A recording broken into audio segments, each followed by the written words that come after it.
పెట్టండి సురేష్ గారు దయచేసి ఒక్క నిమిషం ఆగండి.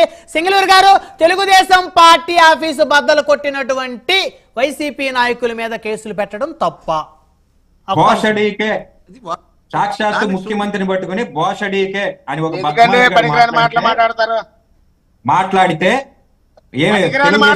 ఆఫీసులో కూర్చుని మాట్లాడితే దానికి సమాధానం చెప్పారు ఆ రోజు. రెండో విషయం చెప్తా. సింగళూరు వెంకటేష్ గారు, మీరు ఒక అడ్వకేట్ మాట్లాడితే సమాధానం చెప్పారంటే తిడితే వెళ్ళి బద్దలు కొట్టేస్తాం ఆఫీసులు అంటే ఈ దేశంలో ఎన్ని జరుగుతాయి సార్? సార్ మీ పార్టీ ముసుగులో ఉన్నటువంటి బోరుగడ్డ అనిల్ అనేటువంటి ఒక ఉన్మాది, వినండి సార్ అడ్వకేట్ గా ఉన్నట్లు మాట్లాడొద్దు. బోరుగడ్డ అనిల్ అనే ఉన్మాది మీ పార్టీ ముసుగులో ఉండి మహిళల్ని చిన్నపిల్లల్ని రేపులు చేస్తా అని చెప్తే మరి అతను ఏం చేయాలి సార్? అతనికి ఎలా చెప్పాలి బుద్ధి? తెలుగుదేశం పార్టీ యొక్క జాతీయ అధికార ప్రతినిధి సాక్షాత్తు రాజ్యాంగబద్ధమైనటువంటి ఒక పదవిలో ఉన్న వ్యక్తిని పట్టుకుని అటువంటి ఒక బూతు మాట మాట్లాడితే మనం సన్మానం చేయాలా? అది ఒకటి. కంప్లీట్ చేయనివ్వండి. రెండోది, ఈ కేసుని అడ్డుగా పెట్టుకుని అక్కడ సీసీ కెమెరాల్లో లేనటువంటి నాయకుల మీద ఈ రోజు కక్ష సాధింపులు. సీసీ కెమెరాల్లో ప్రతిదీ రికార్డ్ అయింది. ప్రతిదీ రికార్డ్ అయింది. ఆ రికార్డ్ అయిన దాంట్లో అవినాష్ ఉన్నాడా, నందిగాం సురేష్ ఉన్నాడా? అంటే వాళ్ళు వెనక్కు నుంచి నడిపించారనేటువంటి ఆరోపణలు ఎదుర్కొంటున్నారు లాయర్ గారు. ప్రూవ్ చేయాలి బ్రహ్మనాయుడు గారు. మీరు వాళ్ళ తరపు నుంచి వాదించండి కోర్టులో. ఏమి చేస్తారు? కోర్టులో వాదించండి సార్.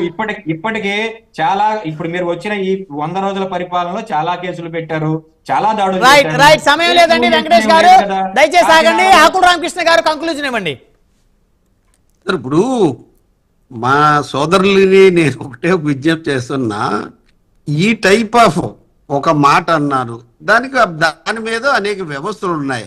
మా దురదృష్టం చదువుకున్న మా లాయర్ గారు కూడా భౌతిక దాడి చేయడానికి సమర్థించడం అంటే ఇంక నేను ఏం మాట్లాడుతూ ఉండే. ఇంకా భౌతిక దాడిని సమర్థిస్తే అది దురదృష్టకరం. వైసీపీలో మరి అది విశ్లేషించుకోవాలి.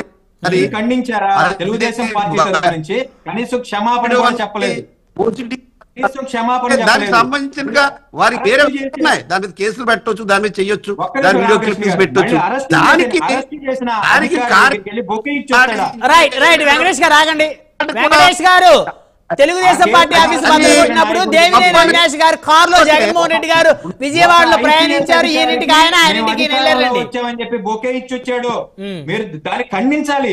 రైట్ రామకృష్ణ గారు కంక్లూజన్ ఇవ్వండి.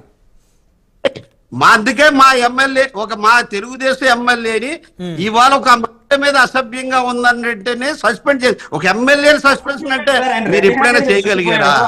ఎన్ని విషయాలంటే ఇందాక సోదరులు చెప్పారు, మరి టైం లేదు కాబట్టి నేను చెప్పలేకపోతున్నాను.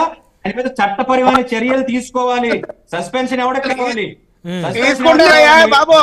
అందరి మీద తీసుకుంటారు, మీ ఎంపీ మీద తీసుకుంటారు, మీ సైలెంట్ మీద తీసుకుంటారు, ప్రతి ఒక్కరి మీద తీసుకుంటారు. ఎవరిని విడిచిపెట్టేదిలే. మీరు ఓం ప్రకాష్ వార్తే చూడలేదన్నారు. మీరు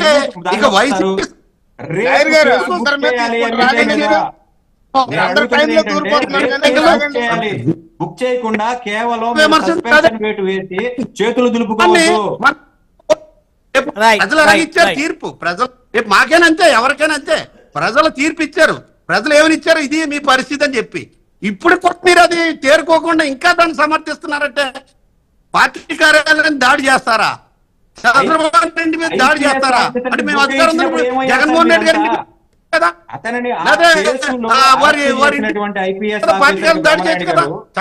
అధికారంలోకి వచ్చి ప్రభుత్వం బాధాకరం. చివరిగా నేను ఒకటే చెప్తున్నానండి, ప్రతి వారు 5 సంవత్సరాల వరకు 5 సంవత్సరాలు చేసిన పనితీరే. రామకృష్ణ గారు సమయం లేదు, మీ దగ్గర టెక్నికల్ ఇష్యూ ఉంది. వెంకటేష్ గారు సమయం లేదు. సో రైట్ ధన్యవాదాలండి చర్చలో పాల్గొన్నందుకు. మొత్తానికి అందరూ కూడా బీ అలర్ట్ గా ఉండాల్సినటువంటి అవసరం ఖచ్చితంగా ఉంది. అధికారంలో ఉన్నాం కదా అని చెప్పేసి దాడులకి దౌర్జన్యాలకు దిగితే కెమెరాలు ఉన్నాయి, చాలా జాగ్రత్త. 4 గోడల మధ్య ఇష్టానుసారంగా ప్రజాప్రతినిధులు ముఖ్యంగా కనుక ప్రవర్తిస్తే మీ బతుకు బస్టాండ్ అవుతుంది, నడి రోడ్డు పాలవుతుంది. సో మీకు భవిష్యత్తు అంధకారం అవుతుంది. సో ప్రతి ఒక్కరు